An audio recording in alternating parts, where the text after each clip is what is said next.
So please join me in welcoming Josh Nesbitt. I always like to, if I can, talk to clients a couple days before the speech just to like touch base personally. What are the kind of key takeaways that you want people to have from my speech? I share my life story in every speech that I give, but I like to learn enough about the audience that I can connect my story with their story.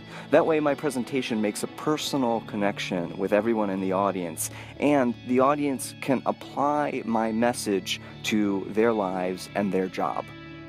That's great to know the theme. So it's achieving credit union excellence. This particular softball game was a lot more like life than it was like normal baseball or softball.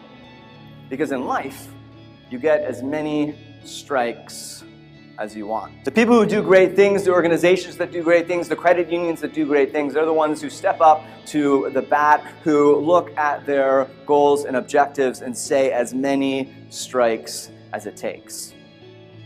That's what it takes to achieve credit union excellence. Are you that kind of leader?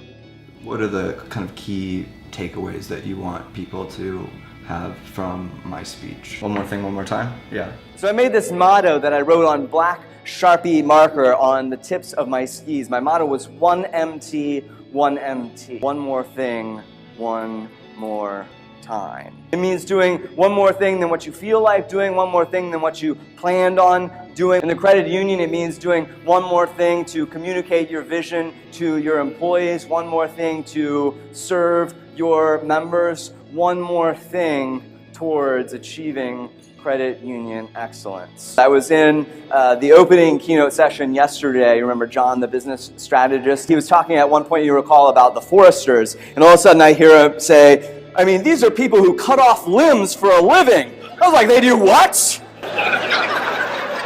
He was a great speaker, though. I really had a great time listening to him. Is the luncheon related to Children's Miracle Network in a direct way? Yeah, but in fact, my experience with credit unions began many years later when I had a medical crisis in my life and was treated at a Children's Miracle Network hospital. A couple days later, 18 of my friends came over to our house and we had a head shaving party.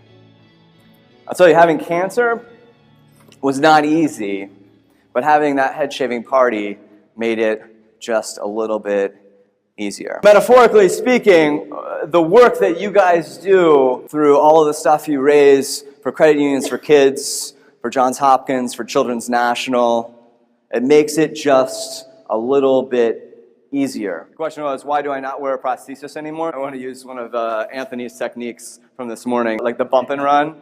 So that's a really interesting question. I get asked that all the time.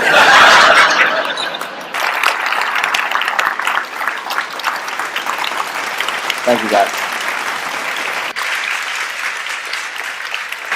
Takes things from other aspects and incorporates it. I think you did a really good job tying it in with the credit union. I was able to tie it all in together, not just from looking at the front of your shirt. You did it from listening, understanding, going to sessions, being It was very inspirational, and I like the way he tied his life experience together with the credit union experience and just brought it all into one. It seemed like he knew the credit union industry. Yeah, the whole room was standing with tears in their eyes. It was very motivational and inspired us to go on and achieve credit union excellence.